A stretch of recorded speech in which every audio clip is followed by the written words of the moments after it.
this one. Yeah, so I think we stop on here, number 3 here. Yeah, number 3. Yeah.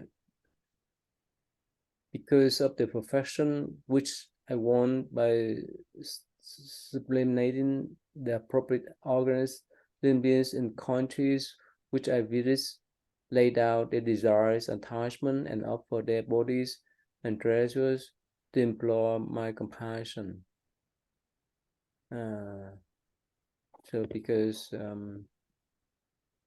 this Bodhisattva attain the perfect enlightenment, right?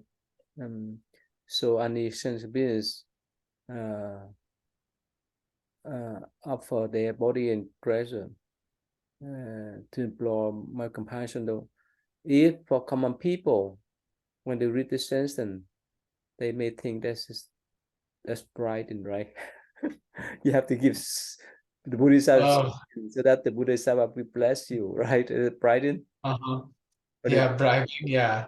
What do you think about this? And even some people ask, why do we need to offer the incense, the fruit, the flower, and so forth? Is that Brighton? Well, clearly Avalokiteshvara or the Buddhas, they don't have any attachments. They don't have desire. So it's not the same as bribing. It's more about our mind state, where if we recognize the perfection of the Buddha and the awesomeness of the compassion of the bodhisattvas, well, then if we're really moved by that, then we're just going to give whatever we can. We're going to offer whatever we can to that person. So bodies and treasures, it's kind of like, since that's what we value, that's what we offer, because we want to offer something valuable. Where, the Buddha makes really clear that the best offering is to practice the teachings. And the teachings include making offerings to the assembly of monks and nuns. So that's another way to practice the teachings, because that's also practically important because of the vows that monks and nuns take, that the lay people have that important role and really opportunity as well. So no, definitely not bribery, and it's more about the inspiration that the composure of these beings inspire in people, but they don't seek for it. The Buddhas and Bodhisattvas don't seek for these offerings. Yeah, just show the sincerity, right? Just show the dedication, right? And so in the 42 Section Sutras, I think we discussed before, the Buddha say how we accumulate good deeds. So I don't know whether you remember or not. So he said that if we have 500 people, it's not equivalent to the merit that we have one good person. You heard about that before, right? Yes. We add more and more, right? We say if we have 500 people, it's not equivalent to having one sincere Buddhist who have taken the 3 refuse and 5 precepts. He made that comparison, and he said further that if you have 500 sincere Buddhists, it's not equivalent to the merit that you offer the food to a what they call the stream ender, right? You know what is stream ender, right? And then so forth and so forth. Yeah, so I think this is not hard to explain to common people, right? So if we have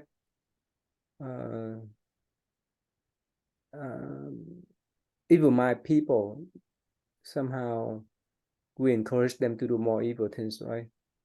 But if we have good people, definitely we would raise some kind of good karma there. But even we have support the pure mind practitioner, it is more, we do gain more merit. So if someone approaches you and asks that, wow, if you have or support some pure mind cultivators, a practitioner, you have more merit than the common people. So how could you explain them? Well, the actions that someone who is practicing this like purity are going to have better, like they're going to help more people. The ripples of their behavior is going to result in more, positivity. So they're going to be creating positive karma. Yeah. So it's just like, if you invest in a good business, your investment will increase in value. If you invest in a bad business, well, you may not increase in value at all, or it may even like totally go away. I think it's a little different with people, right? I think if we're generous and we help someone, that generosity in and of itself is a benefit, regardless of if that person chooses to do something good or bad. I think just the generosity is a virtue, but it's even better if we're wise about our generosity and we can help people who are going to make an even bigger difference. Yeah, you're right. For the greedy people, right? The more we help them, the more they care for themselves, right? But for the pure people or the generous people, the more we help them, the more they help others. It's like ripple effect, a domino effect. We help one help others, others help, and so forth and so forth. So we spread out that type of generosity, that type of the act of dana, right? So it rate the ripple effect of support and helping others. So that's why for the pure mind cultivators, they create more blessing for us if we help them, because they don't keep things for themselves. So they would help. They would use our properties, possession, money, and so forth that will help for them, so they could help others. Another could help others and so forth. So there's no more effect for the whole community, whole society that is great, the good vibrant, the good affect, communities. So that's why. Okay, yeah. Anyway, so that's good, and we know. Yeah, please, yeah, number 4. As I have realized the Buddha mind and attained ultimate reality, I can make offerings to the Tathagatas in 10 directions and satisfy living beings in the 6 worlds who seek virtuous wives, good sons, samadhi, long life, and even parinirvana. Should I keep going or stop there? Yeah, that's okay. Let's see here. How far is that? Yes, you can see. Yeah, can stop. You see how. As I've realized the Buddha mind obtained ultimate realities, is Avalokiteshvara saying this, I can make offerings to the Tathagatas in the 10 directions. So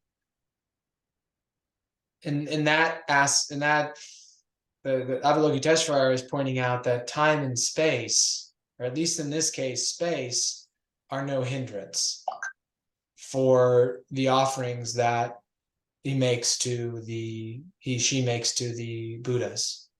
And we see that theme over and over, that for the Buddhas and Bodhisattvas, space is no obstruction, because the Bodhisattvas can appear, in different bodies in different locations all over the place. And in the sutras, they say, even if one utters a single word of praise of the Lotus Sutra after hearing it, that one's made offerings to the Buddhas of the 3 existences.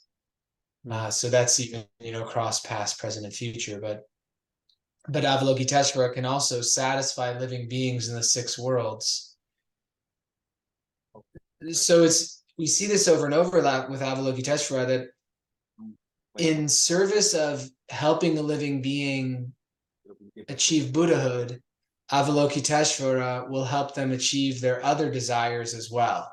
Mm-hmm. So like wholesome desires, in this case of like a virtuous wife, right? That's a little bit of a detour from the direct path to Buddhahood, or good son, samadhi, long life. So I think one of the important things is that in these teachings, because there's like an openness in the sense of, all right, not everyone is going to be ready to just be all in and let go of the home life and dedicate completely to achieving Buddhahood as soon as possible, or to like the practice completely. And so there's really space created for these different rates, different degrees of like intensity of practice. And that's within the compassion of the Buddhas and Bodhisattvas, is to kind of like understand how to work with living beings. Yeah, I think we discussed before, that's what true compassion is about. Like in Zen tradition, we talked before too, right? The Zen master say that you give the golden leaf to the children so that you calm their cry down. Make sense? They cry because they want to have gold, right? So the master give them golden leaves, right? The leaf fall down from the trees. I say, hey, here his gold here. You can have them, so that can have fun. So they thought that, oh, this is it's gold, it's real gold, but I should get golden leaf, so that he can calm their mind out. That's all. So like our children, they want to have candies before they study the homework. That's okay. Give them some candy, give them some cookie to calm their mind down, so that they focus their mind on studying. What happened? On the other hand, if we strict on them, say no, you can have anything before you finish your homework. What's the attitude? It's a little harder. It's a little harder. There's less flow in that other way, it's hard on the parent to be that way, but it's also hard on the kid too. In general, which one do you think is more effective? I'm a little situational with it, like which is more effective. I think it's more effective to work with, like to keep things kind of smooth and easy and enjoyable and positive, and to not go that kind of intense way. If I'm going the intense way, it's generally because I'm not as calm myself. I'm a little distracted, and so I'm frustrated because my attention is distracted, and I'm trying to do more than one thing. And so if my daughter is not cooperating, then that's when I may like be a little bit more direct, like, no, you can't have anything until you finish, sometimes. But it's then afterwards, we have to kind of like let things come back to that kind of natural positivity again. Probably depend upon the culture, right? And the environment that we live in, right? In the West, somehow the children, they're so spoiled, right? We need to go to that way, right? Give them some food, some candy, some cookies, so that they can do the work. When the East, especially in Vietnamese tradition, when you go there, you see many parents, they strict. They say, well, if you don't finish your job, sorry, you don't have anything to play, you don't have anything to eat then. So that's provide them incentive to work harder before they have the toys, before they have the food, before they play in. They push them harder. But in the West, no, we make compromise, right? That's okay. If you're hungry, go ahead, take the food first. Have fun first and you can do homework, but sometimes the children, they may take advantage of that. So again, depend upon the situation, culture, tradition, environment too, we're talking about, right? Yeah, and I would say, and the child too, the child's behavior. Yeah. Because at times, if if she's gotten everything she's wanted, and it's like, like, okay, now you got to do this, and if she doesn't do it, then things might get a little more direct. Uh, and yeah, I think there's a need for both of it to kind of move the train down the tracks, so to speak. Yeah. Yes. So that's why, yeah, this depends upon the situation when we deal with children, and so when we help other people to learn Buddhism too, right? Oh yeah. So, Yeah. okay, as the Buddha now asks about the best means of perfection, my methods, which consist in regulating the organs of hearing, so as to quiet the mind for its entry into the stream of meditation, leading to the state of samadhi and attainment of enlightenment, is best. Again, for him, using the hearing nature to quiet the mind that we discussed before, keep focus, recognize um, the awakening mind, the pure mind, whenever we hear some sound there. Yeah. So for this Bodhisattva, yeah, he attained this profession through the hearing nature. And later on, it's mentioned that, oh, I think we discussed before too. In the Lotus Sutra, it say that uh, the hearing has 1200 virtue merit. You heard about that? Remember that, right? The eyes has 800. Yeah, I remember talking about that. Wasn't that wasn't here in the Surangama? No, no, this is this in Lotus Sutra. Later in the okay, I haven't gone past the third chapter in a long time. Yeah. So So you understand why 1200? Not 15, not 8, 20, 200 and so forth. You know why? um the eyes, there was because we like there's part of it like we can't see behind us. But That why was 1200 instead of 100, instead of 1000? Well, 1200. it was some sort of multiplication based upon the directions Yes. and the number of merits per direction. Like hearing can, you can hear things through walls and you can hear in all directions.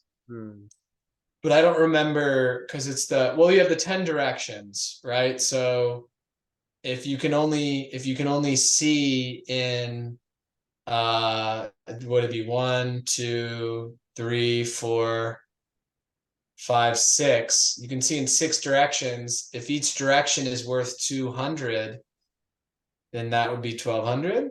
Well, that's one explanation. Another explanation is that, the hearing or the ears belong to the four elements, right? The earth, the water, the fire, the wind, right? And time trees. Trees mean the three periods of time: past, present, future. So 4 times 3, 12. And 12 times 100 is 1200. 100, that's been inclusive, including it represents limitless number. That's why there's no explanation there too. Okay. Yeah, that's good. That's good that you have that kind of thinking. So you say the sixth sense organ time 12 time 2, is that right? 200, is that what you say? I I don't, I mean, I was thinking, so sight, right? You can't see, basically you can't see like 3 of the directions behind you. So I counted it wrong though, because I didn't think about down. There's up, down. So you'd be able to see 7 directions kind of without, I can go either side there, so I can see 7. So my math didn't actually play out. I was just saying if it was 6 and you multiplied it by 200, that'd be 12. But you're saying hearing is 1200. Seeing, is that one only 800 then? Because And that's because it's like 2/3 of it's like 2/3 of why is it only 800? Because we cannot see through the wall, but we can hear through the wall. That's the limitation of the eyes, the eye organs. That if something obstruct our eyes, we cannot see through, but we can hear through. Something interesting though. Something interesting, right? We can see the stars, but we can't hear the stars. Oh, okay. I didn't. Well, I don't know. But the point is, as much as we have some obstruction in front of our eyes, we cannot see. That's the problems. And for the Yeah. ears, even we are in the room, even we're obstructed by the wall or something else, we still hear something out there. And that's why it has 200 virtual merit. And I remember that let's see, the eyes touch, the touch have 800 merit too, only 2/3. The smell, I forgot whether it's 800 or 1200. I forgot. The smelling.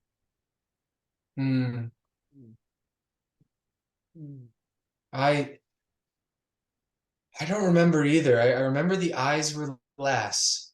Yeah, the eyes, definitely the eyes has only 2/3 of the merit. That's mean 800. Anyways, okay, let's just move on then. So that's why later on Ananda picked this methods here in nature, right? Okay, to practice. Okay, who only ones? Oh, I read this or you? I think this will be me. Yeah, please. World honored one. That Buddha praised my excellent method of perfection and gave me, in the presence of the assembly, the name of Avalokitesvara, because my all embracing function of hearing, my name is known everywhere. And Avalokitesvara means is, and pretty sure this meaning is that the listener to the world sounds, or like hearer of the world sounds, because Avalokiteshvara has perfected that sense organ, and also because when people call upon Avalokiteshvara, Avalokiteshvara can hear and answer. Okay.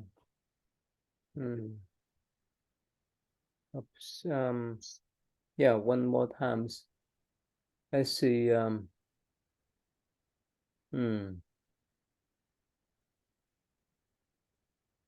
So once again, how could we explain to the common people when it say that 1,000 people at 1,000 places that call this Bodhisattva name? So this Bodhisattva name, this Bodhisattva would respond to those 1,000 people at 1,000 places. How? How can we explain them in lots? Yeah, there's probably a good analogy that could be used for that. Maybe like, you pass light through a diamond, and then the light can show out in multiple different places. It's like the Buddha nature expressed through the bodhisattva's mind, because of the compassion. I mean, and that the bodhisattva is in this profound state, this state that is far beyond what our normal mind can comprehend. And that there are these subtle laws of like the Buddha nature that we don't really understand from our current mind state. But there's other examples of things like that we don't really understand. Like most of us don't really understand how computers work, yet they do. Or like it's a little different, but if you have a TV, there can be thousands of TVs playing the same image, and you go back 1,000 years and nobody would believe that was possible, that there was any way you could do that, where you could have one person speaking to millions of people at once. So it seems that it's possible within these spiritual laws. Right here, right, Um, right. This one, right? oh yeah, like the mirror thing, yeah. The mirror or the same this object that reflect light, right? Up, down, and so forth. If we set up the mirror for in 10 direction, right? We can see ourselves everywhere because of the clear. Yeah, yeah. And if the nature is one, the true self is there's nothing separate or outside, then Mm.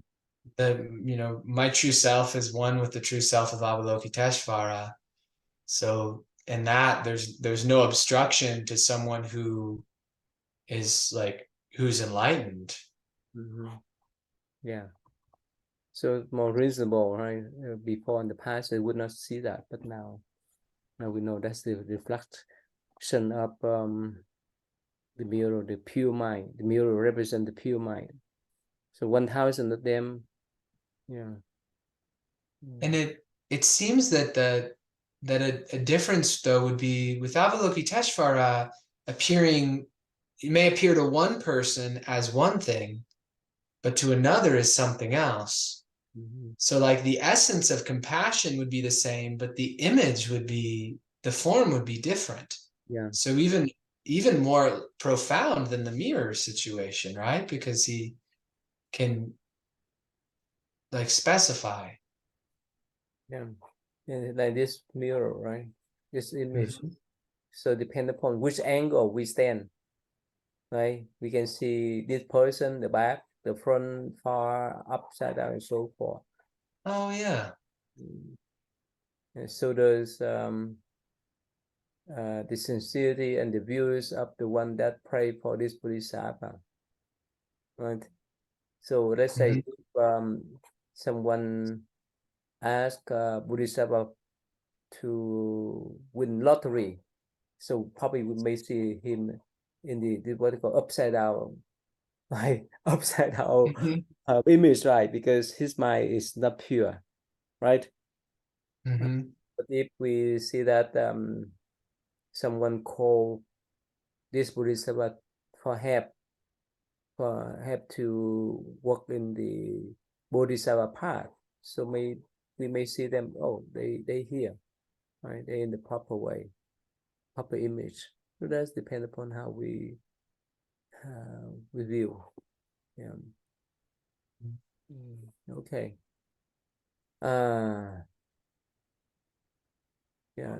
Thereupon the Buddha from his line sit sent out from 5 members of his body, rays of light, which reached and shone on the head of the Tathagata. The Bodhisattva countless of those in the direction, in return countless. The Tathagata sent back rays of light, which shone on the head of the Buddha. Great Bodhisattva and heart in the assembly, causing the growth and stream to intone the Dharma and uncountable rays of light to interlace in the precious net, as spectacle never seen before. Are the results of Bodhisattva and Arhat in the assembly to realize the Dharma in Samadhi. At the same time, showers of green, yellow, red, and white lotus blossom turn the whole space into the 7 colors, expand and cause mountain, rivers, and with earth to disappear, and all the countless of all the realms to merge into one universe, filled with song and recitation. Wow, it's so beautiful, right? So Mhm. emit the light to all Buddhas, Bodhisattvas everywhere in direction, and in return, those rays bounce back to him, right? And that's why so Bodhisattva and Arhat in assembly they realize Dhamma Samadhi. It's this description is so beautiful, but the meaning is that the mind, the mind of the Buddha's in 10 Russian are in one, right? In that purity, uh, the, the pure mind, the Buddha mind, and so forth.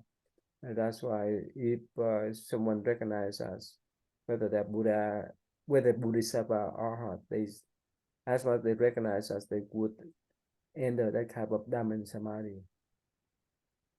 That the pure mind there, they recognize the pure mind there.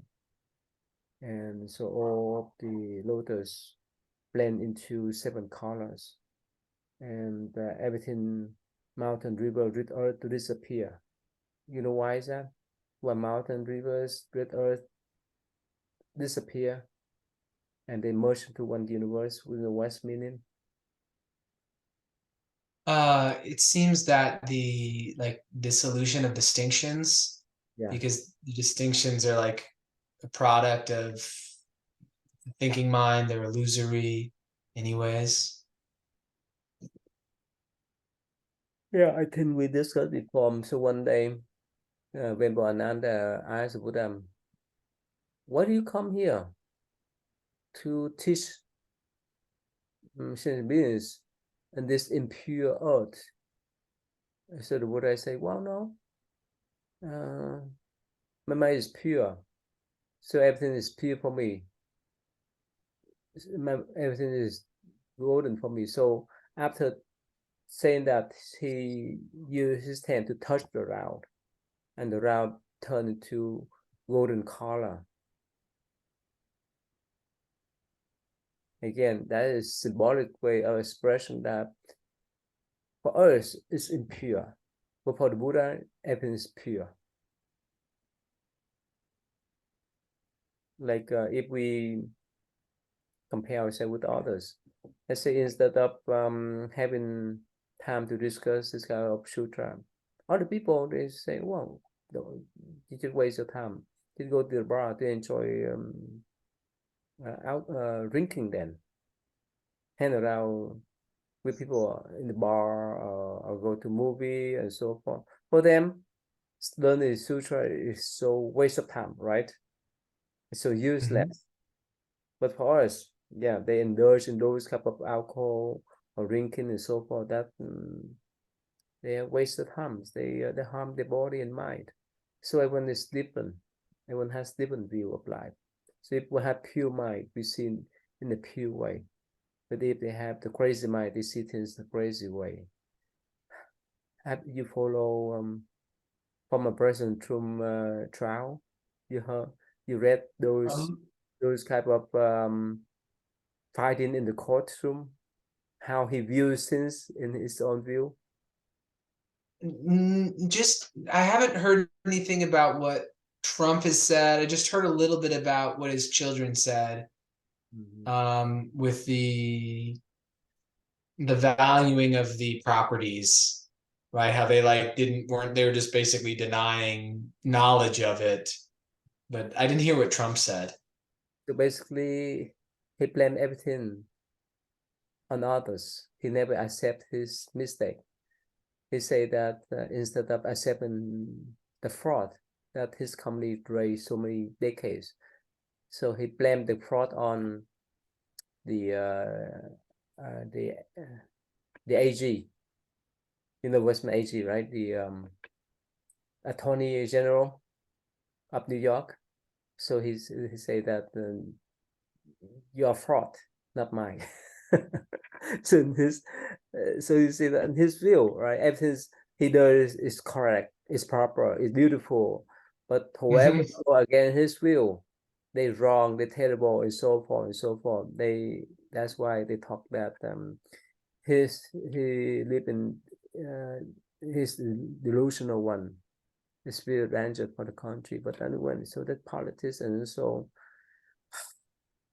this is pure danger for people to have those type of leaders if they don't live in duality. Yeah, it's wild. It's wild. There's just a poll that came out that has him ahead of Joe Biden just by a little bit, and it's like how like he's broken the laws so much, but and he's just his behavior is outlandish, but somehow there's enough people that I guess relate to him or something, have some affinity with him. That's why would I say, especially later on, I think we study for that to call collective karma. If we have the kind of mindset in, right? We live in that kind of environment. We live with those type of people. So we support each other. So that's why the Buddha say, well, if we create good karma for ourselves, and because of that good karma, we lead us to good environment with good people. That's why we see all kind of auspicious sign, right? On the other hand, if we have evil mind, right, we do all kind of evil karma, and we somehow live with that kind of environment, with that kind of people, and during that type of disaster, nature disaster come, or accident or whichever come because of our heavy karma there. So it depends. So hopefully we still have good karma in this country. Otherwise, be disaster. So, but anyway, so depend on karma. Yeah, and in the sutra, it say that only when there's no one that know Buddhism, Maitreya Buddhism will appear on this earth. Is that scary? Hmm. What do you think? Well, wait, Mahakasyapa though, right? Mahakasyapa will still be here. Yeah, he's still in samadhi to pass the rope and boat to him, but he's in the mountain to wait for Yeah, him samadhi, not to be active like us. So it's not in the world. Yeah. Mhm. That's interesting. That the timing. So like right after that happens, that's when Maitreya Bodhisattva comes back. There's a beauty to it. Mhm. There's a sort of like delicateness and beauty as well. That's when he'll appear. And how the Buddhas, they see the next Buddha before they back off in some sense. Yeah, It's yeah, pretty cool. what do you call what do you call this one? Taoist symbol. Let's see here. Oh, okay, here. The yin yang. Yeah, yin yang. You see that? You Mm-hmm. understand this one, right?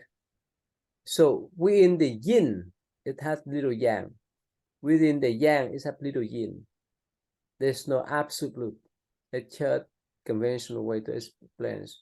So it say that the upwards of the yin will turn into the yang.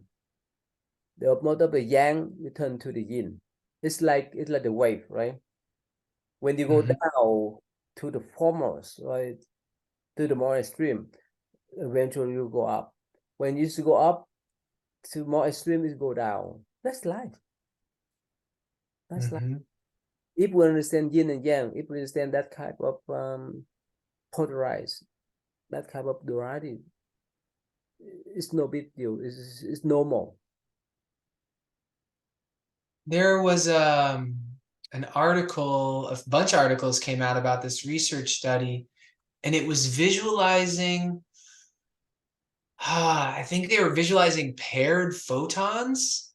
Mm-hmm. But if you look up physics visualizing paired photons looks like yin yang, it's pretty astounding. Like it looks exactly like a yin yang. All right, you can type for me. All right, so can share. Yeah, let me see. So share. Oh, I this sharing's disabled. Mm. Okay, there we go. All right, let's share. Okay.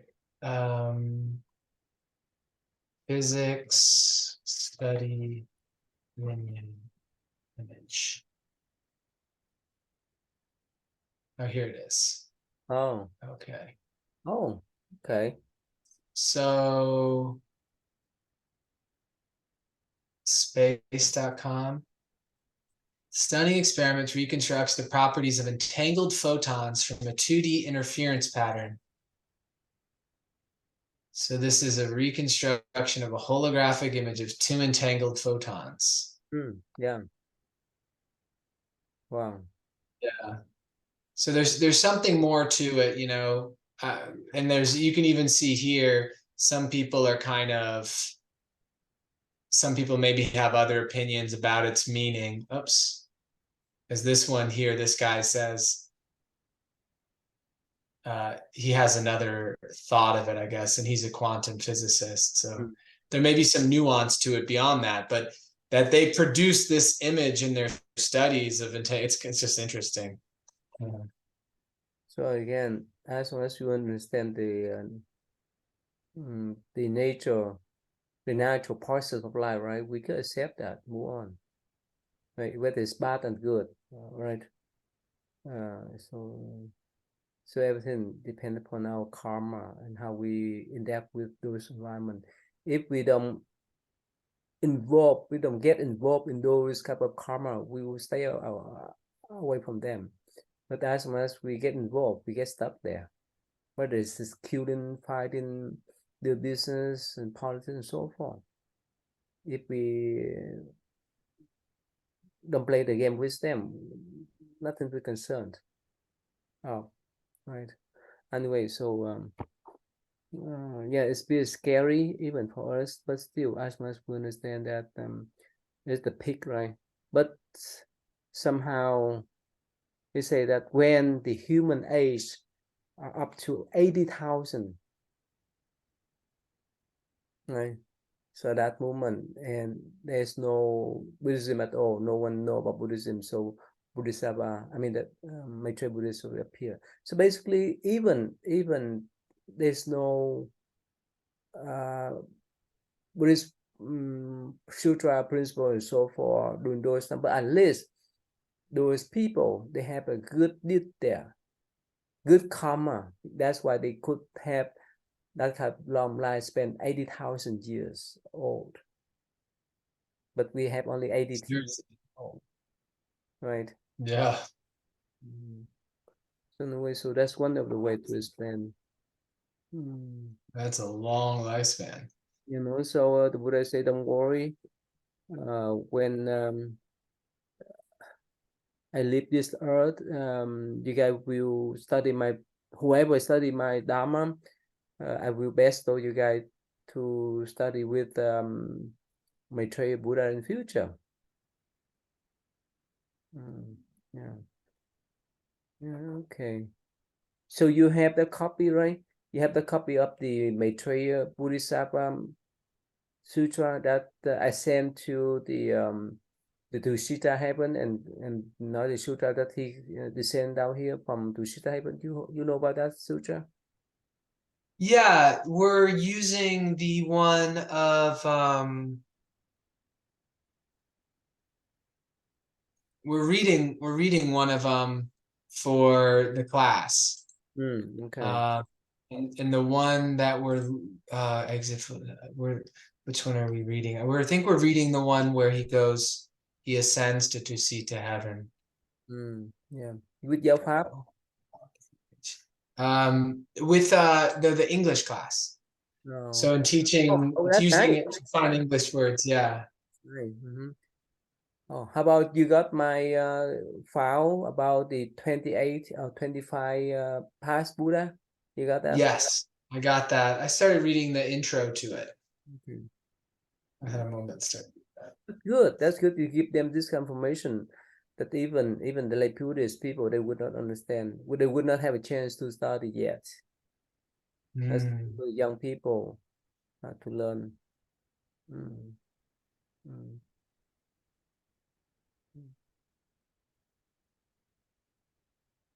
Okay, you want to share anything?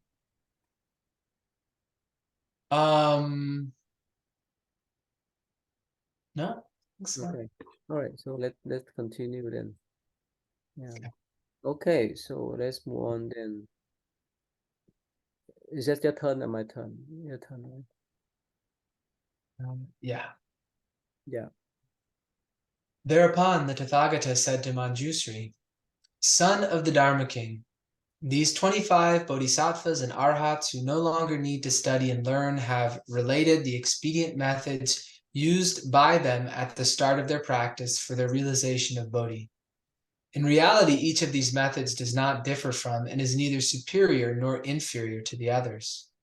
Tell me which one of them is suitable to Ananda so that he can awaken to it, and which one is easy of achievement for the benefit of living beings who, after my nirvana, wish to practice with the bodhisattva vehicle in their search for supreme bodhi.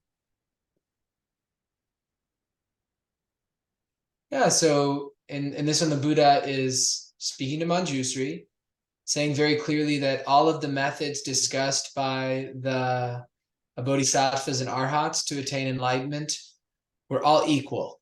None of them were better than any other one, absolutely better. But of course, one may be more suited to one person than another. And so the Buddha is asking Manjusri to tell him which one is best for Ananda and which one is the easiest in order for achievement, so that it can benefit living beings even after the Buddha has passed into nirvana.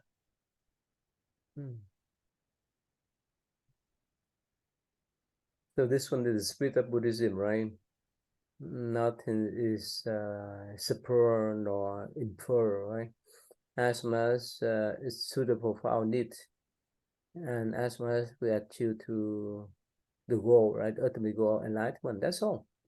This is all techniques are similar.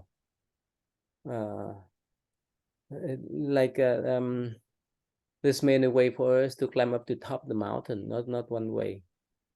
It's called flexibility in Buddhism, but all the tradition, no, they have only one way, in or out, up or down. That's all. Yeah. So yeah, it is more applicable. It is more practical nowadays in modern age. Let me see here. Yeah. So that's why, ICT, we talked about that, right? The six core process of ICT, right? Remember? You know that? Yes. The six Yes. core process, you know them? You said the 6 core processes? Yeah, six core process of ICT, remember? I don't remember all of them. I remember diffusion. Okay. I don't think self as context is one of the core Yeah, processes. I think, yeah, oh, that is self-concept. one of them? Okay, it's not a different distinction. Mm. So, fusion, self as context. I don't remember the other 4. Limited present movement. Number 3, value. You have to recognize the value. Number 4, you have to put in action. Number 5, the last one, acceptance. Acceptance, okay. So they work together, and it's so yeah, it's so applicable to the student, to many people when we talk about ICT. Actually, I gave that presentation last month at my school, yeah, about using ICT to apply, especially for the student, to improve their grades as well as taking care of their well-beings. Yeah, anyway, so we can stop here today then.